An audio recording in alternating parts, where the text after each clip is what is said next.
Hello, everybody. Here we are. We're going to get going with Job 29. And if you remember, this is right after the interlude that we had, where we were asked the question, where does wisdom live? And the Bible answered us and told us that wisdom was found in the fear of the Lord, in the awe, in the wonder, in the respect, in the love for the Lord, all encompassed within the fear of the Lord. And where is understanding? It was in shunning evil. Okay? So we're going to remember that, and we're going to pick it up with Job continuing. Job continued his discourse. How I long for the months gone by, for the days when God watched over me, when his lamp shone on my head, and by his light I walked through darkness.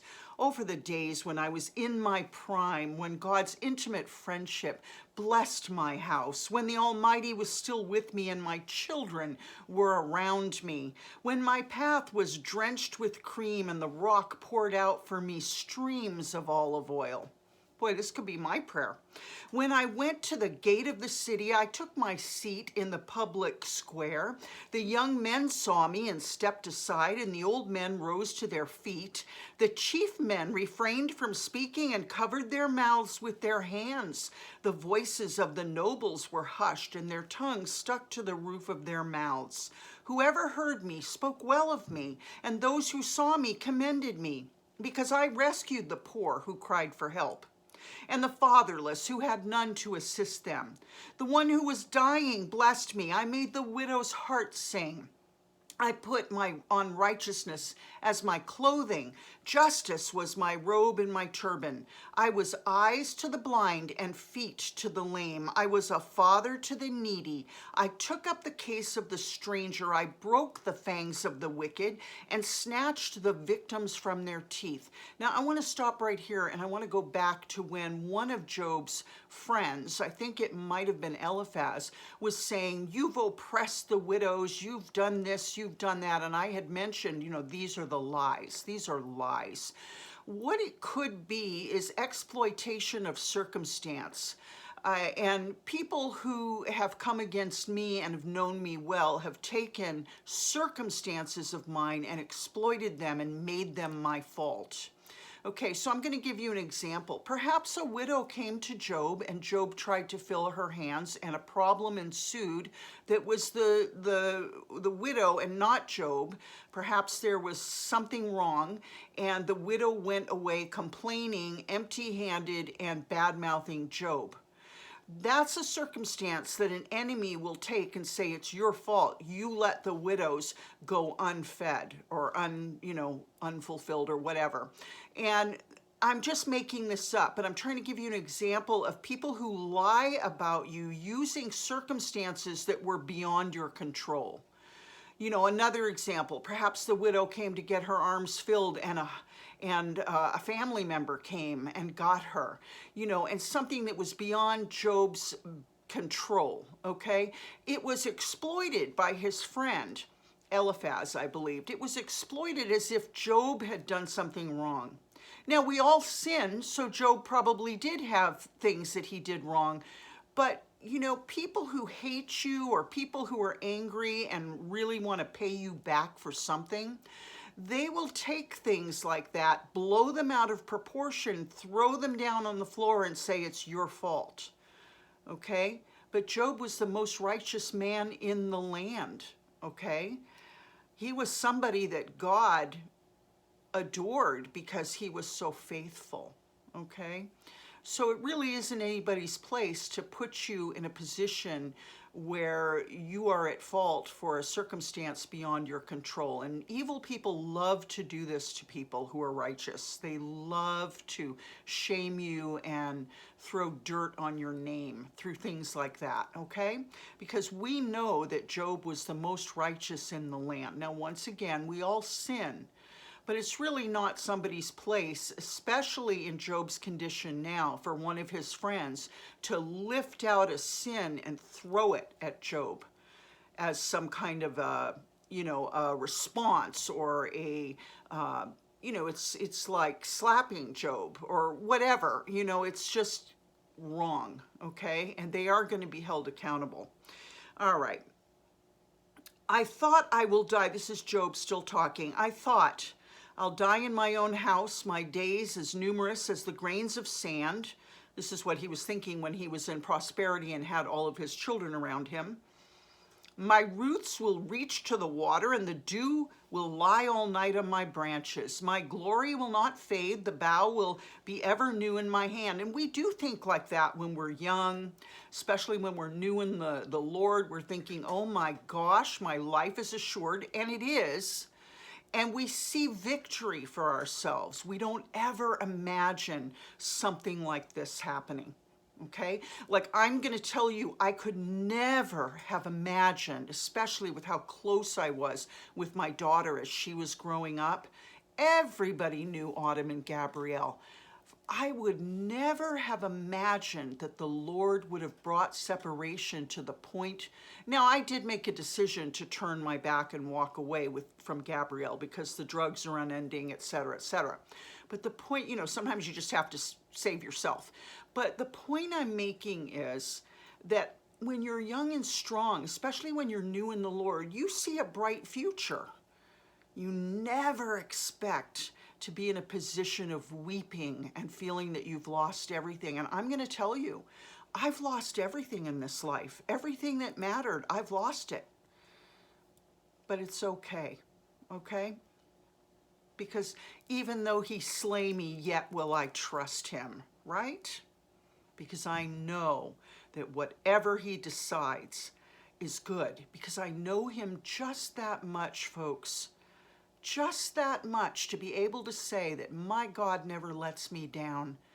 He never lets me down, no matter what. And he's holding me through these sad times. I mean, I woke up in the middle of the night last night and was just crying. And it's okay. I mean, it's painful, but that's okay. I don't really want the Lord, sometimes people say, well, why doesn't the Lord do something? Why doesn't he change my circumstances? But I find at this point in the game, I really don't want him to interfere. I want this experience, as painful as it is, I want to see it through to the end, whatever the end may be. Okay? And I'm kind of grateful that he's not interfering, that he's letting me weep. I need to cry. All right.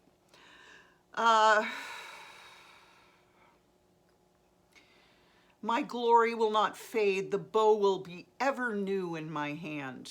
And that's how we are, and it's okay when we're young Christians and we're young and strong, or even when we're mature. People listened to me expectantly, waiting in silence for my counsel. After I had spoken, they spoke no more. My words fell gently on their ears. They waited for me as for showers and drank in my words as the spring rain. When I smiled at them, they scarcely believed it. Okay, I don't know about that. But the light of my face was precious to them. I chose the way for them and sat as their chief. Okay, so he sat as some kind of a very important person in the land. Now, that has not been me. Okay, so I get what he's saying about his life. I dwelt as a king among his troops. I was like one who comforts mourners. But now they mock me, men younger than I, whose fathers I would have disdained to put with my sheepdogs. I would have disdained to put with my sheepdogs. Of what use was the strength of their hands to me, since their vigor had gone from them? Haggard from want and hunger, they roamed the parched land in desolate wastelands at night. In the brush, they gathered salt herbs, and their food was the root of the broom bush. They were banished from human society, shouted at as if they were thieves. They were forced to live in the dry stream beds among the rocks and in holes in the ground. They brayed among the bushes and huddled in the undergrowth. A base and nameless brood, they were driven out of the land. And now those young men mock me in song. How painful. I've become a byword among them. They detest me and keep their distance. They don't hesitate to spit in my face now that God has unstrung my bow and afflicted me. They throw off restraint in my presence. On my right, the tribe attacks. They lay snares for my feet. They build their siege ramps against me. They break up my road. They succeed in destroying me. No one can help him, they say. They advances through a gaping breach. Amid the ruins, they come rolling in. Terrors overwhelm me. My dignity is driven away as by the wind. My God, I can identify with that. My safety vanishes like a cloud. Now, contrarily, I do feel safe, but oh my gosh, sometimes I feel like my dignity has just been taken from me. And if I have any young men that are mocking me, it would be my daughter and whoever she tells, whatever she tells, excuse me, about me. And now my life ebbs away. Days of suffering grip me. Night pierces my bones. Oh my gosh, that's funny. God is funny, you guys. Last night when I woke up and I was crying, my bones hurt so badly. I was getting such bad pains in my bones, like stabbing pains. And I was like, oh my God, Lord, I hate this getting older. So this is pretty funny. And now my life ebbs away because I definitely get down like that. Like, oh my God, and I'm going to be 65 and this is the end and there's no more life. And, you know, I can laugh with you about it, but when I'm feeling it, it hurts. And now my life ebbs away. Days of suffering grip me. Night pierces my bones. Oh boy, does it. My gnawing pains never rest. Oh boy, is that the truth. I'm starting to think that perhaps I'm getting arthritis in some of my bones, and it's very painful. I'm not really sure what it is, but oh my goodness. When I was young, I was a runner, you know, track and field, and oh, I've twisted my ankles and done all kinds of things to my ankles, and it's my ankles that are hurting really bad. And I wonder, I'm like, oh God, please don't let it be arthritis settling in there. But sometimes when you're athletic, that happens, okay? All right, night pierces my bones, my gnawing pains never rest. In his great power, God becomes like clothing to me. He binds me like the neck of my garment. He throws me into the mud, and I'm reduced to dust and ashes. Yes, it can feel that way. I cry out to you, God, but you don't answer. I stand up, but you merely look at me. You turn on me ruthlessly. With the might of your hand, you attack me. See, I have to stay away from those thoughts because sometimes I think maybe God doesn't like me. And that's a painful thought. And I keep saying, no, Autumn, the Bible tells you different. You turn on me ruthlessly. With the might of your hand, you attack me. You snatch me up and drive me before the wind. You toss me about in the storm. I know you'll bring me down to death, to the place appointed for all the living. Surely no one lays a hand on a broken man when he cries for help in his distress. Have I not wept for those in trouble? In other words, haven't I cried for them? And now me, here I am. Has not my soul grieved for the poor? You know, sometimes I think I'm being a lot quieter than Job is in my suffering. I'm just hunkered down, just dealing. Have I not wept for those in trouble? Has not my soul grieved for the poor? Yet when I hoped for good, evil came. When I looked for light, then came darkness. The churning inside me never stops. Days of suffering confront me. I go about blackened, but not by the sun. I stand up in the assembly and cry for help. Oh gosh, like when you go to church and you cry for help and they don't hear you either. I have become a brother of jackals, a companion of owls. My skin grows black and peels. My body burns with fever. My lyra is tuned to mourning. Boy, there's a song in that, isn't it? Isn't there? And my pipe to the sound of wailing. Wow, excuse me. Wow, there's a song in that. While my guitar gently weeps, huh? My lyra, that's Job 30:31. My lyra, L-Y-R-E, the harp, is tuned to mourning, and my pipe to the sound of wailing. I made a covenant with my eyes not to look lustfully at a young woman, for what is our lot from God above, our heritage from the Almighty on high? Is it not ruin for the wicked, disaster for those who do wrong? Does he not see my ways and count my every step? If I've walked with falsehood, or my foot's hurried after deceit, let God weigh me in honest scales, and he will know that I'm blameless. If my steps have turned from the path, if my heart has been led by my eyes, or if my hands have been defiled, then may others eat what I've sown, and may my crops be uprooted.